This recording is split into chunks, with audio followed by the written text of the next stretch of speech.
For many decades, two names have dominated the world of soft drinks: Coca-Cola and Pepsi. These American brands are more than just beverages. They are global symbols of modern culture, marketing, and business power. You can find their iconic red and blue logos in nearly every corner of the planet, from bustling megacities to the most remote villages. Their advertisements fill our television screens. Their jingles become part of our daily lives. Products at family gatherings, restaurants, and corner stores.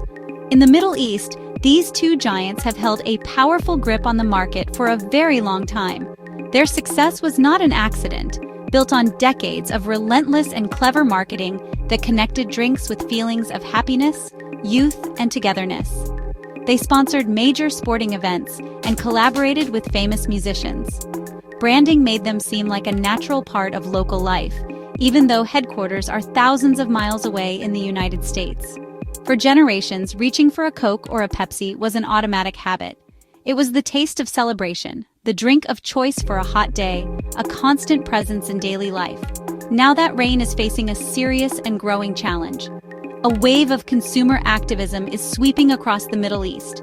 People are turning away from familiar brands. It's not just changing tastes.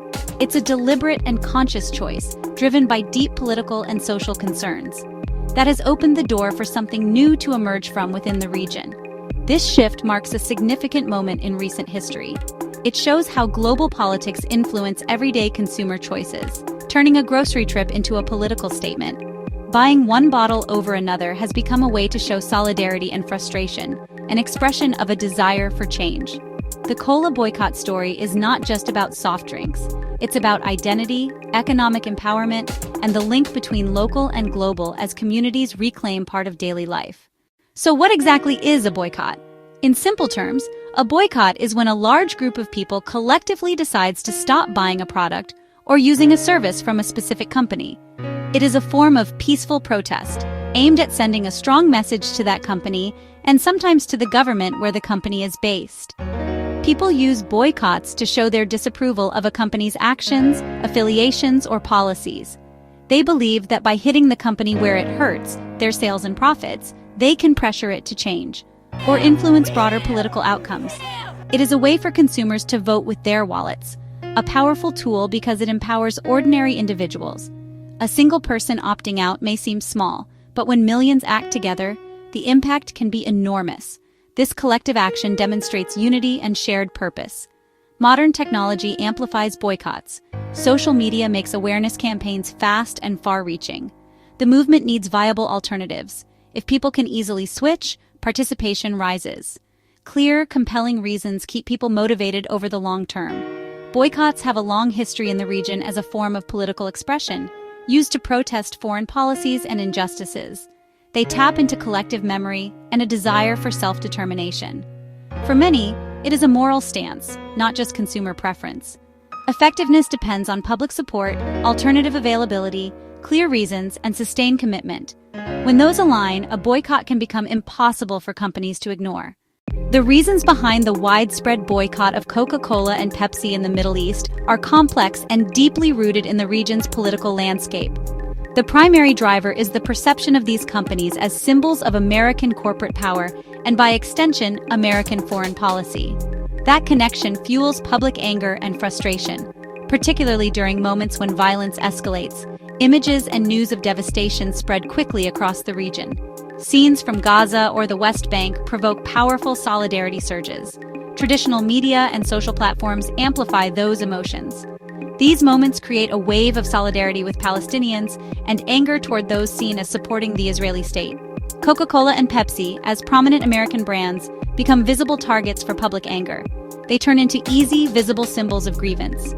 Allegations that companies operate in or near occupied territories, pay taxes there, or have business ties fuel the campaign. Whether fully accurate or not, perception matters more than facts for many consumers. The mere suggestion of ties is enough for people to take their business elsewhere. This is the culmination of years of accumulated grievances, a perceived double standard in international politics. It feeds a deep sense of powerlessness that people try to combat through everyday choices. By boycotting, consumers feel they take meaningful action aligned with their political and moral beliefs. Companies often respond with subdued statements stressing local employment and community ties. They emphasize that local bottling plants are owned and operated by local business people and employ thousands. But many activists see those arguments as missing the core issue of parent company allegiances. The movement keeps momentum because it ties daily consumption to a larger moral and political narrative, turning the act of buying into an expression of solidarity.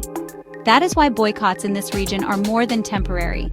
They are rooted in history, emotion, and identity. The connection to the Palestinian cause is the emotional and political core of the Cola boycott movement. For many Arabs and Muslims, the situation in Palestine is not a distant foreign policy issue. It is deeply personal. It is a story of dispossession and injustice. Images of demolished homes, displaced families, and children caught in conflict evoke empathy. These scenes create a powerful sense of shared identity across the region. That solidarity is a major unifying force. When multinational companies are perceived as complicit, the reaction is swift. Accusations include operating in Israel or paying taxes that may indirectly support contested policies. Those allegations transform simple purchases into moral dilemmas. Public debate is active. Many accept the narrative as sufficient reason to act. It's not anti-American per se, but a protest against specific policies and corporate behaviors. People distinguish between American citizens and the actions of the U.S. government.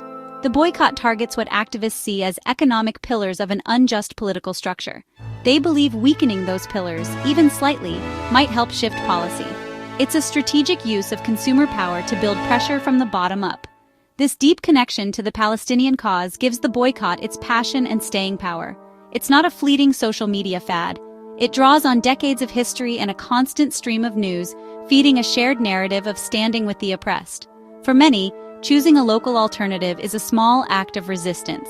It is a public and personal assertion of moral position and hope for the future. Communities organize, youth engage, and the boycott becomes part of an ongoing civic conversation. The public response to calls for boycotts has been visible, vocal, and widespread. Social media multiplies the effect. TikTok, Instagram, and X spread messages instantly. Users create videos, memes, and testimonials that reach millions. Short documentaries, personal testimonials, and emotional appeals make it compelling for a young digital audience. Out on the streets and in stores, the sentiment is palpable.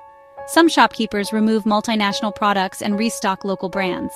More often, the protest is quiet. A family orders a local drink, a student picks a different brand. These private acts accumulate into public pressure.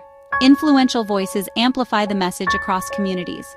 Religious leaders, academics, and celebrities often weigh in, adding moral and intellectual weight.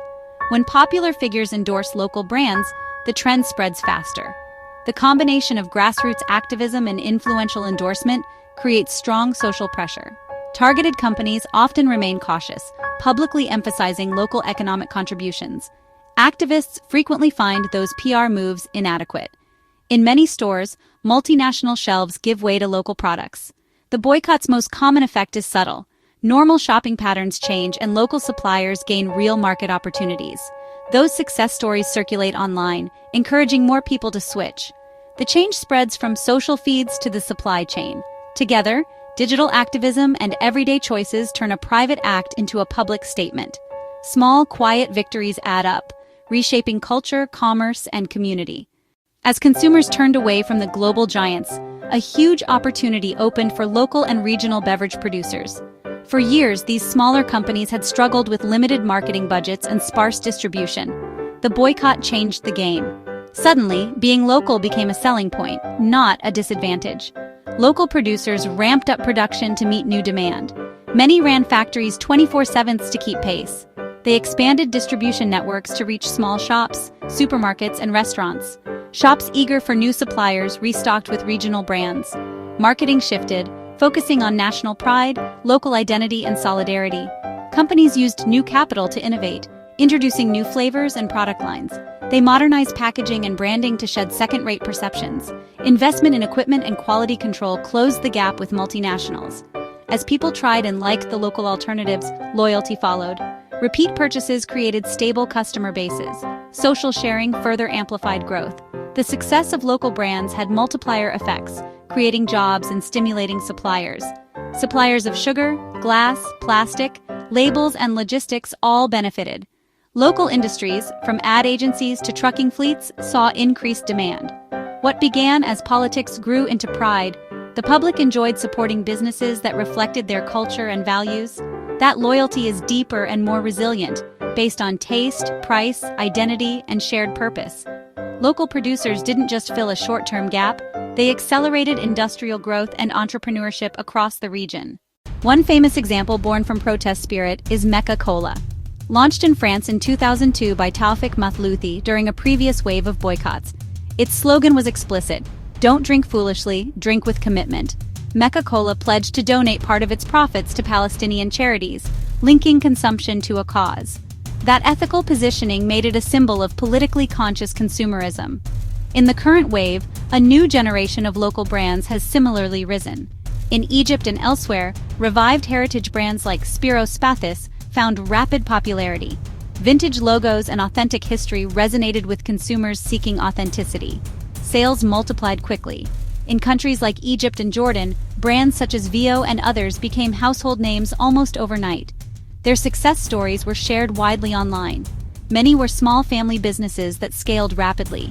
They had to learn quickly to manage growth, installing new machinery, improving QC and R&D. Their success inspired other entrepreneurs to enter the market. Choice increased for consumers, breaking the historic duopoly. Local brands offered more than a drink. They sold belonging and identity tailored to local tastes and culture. The result? A dynamic, competitive beverage market replacing the old duopoly. This movement turned consumers into active participants in economic and cultural renewal. The boycott has created significant economic ripples that extend beyond Coca-Cola and Pepsi. Most immediately, local economies benefit as sales and profits of regional brands grow. Factories hire more workers, drivers, and sales staff. This creates much-needed jobs, especially for youth. One successful company can support many families through a multiplier effect. Local suppliers, from sugar to packaging, see increased demand.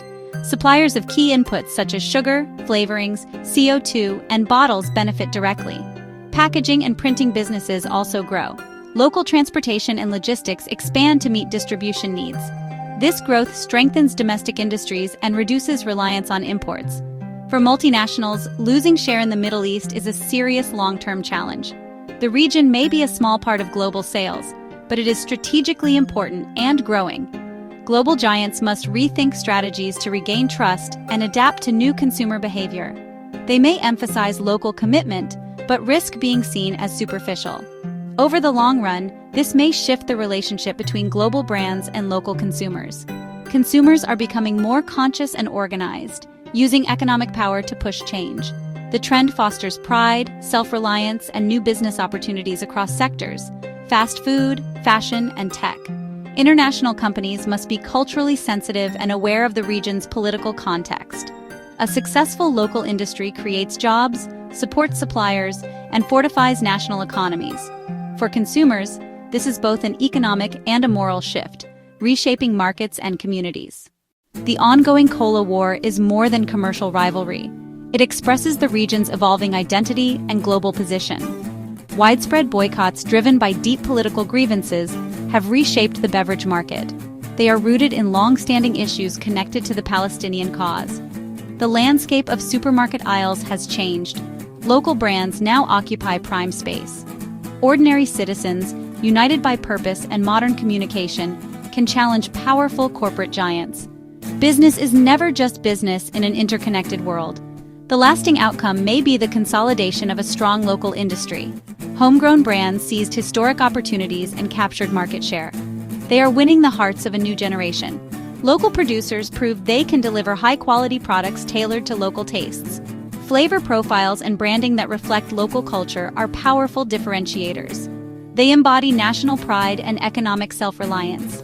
Coca-Cola and Pepsi will remain players, but face many entrenched local competitors.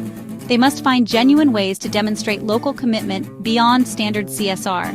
That is hard in a politically charged environment. The cola boycott reminds us that economic choices intertwine with political, ethical, and cultural values. Consumers, corporations, and communities are forging a new relationship, one that will shape markets for years to come. Whatever happens next in the fizzy aisles, a new consciousness has been awakened. A new relationship between consumers, corporations, and communities will never be quite the same again.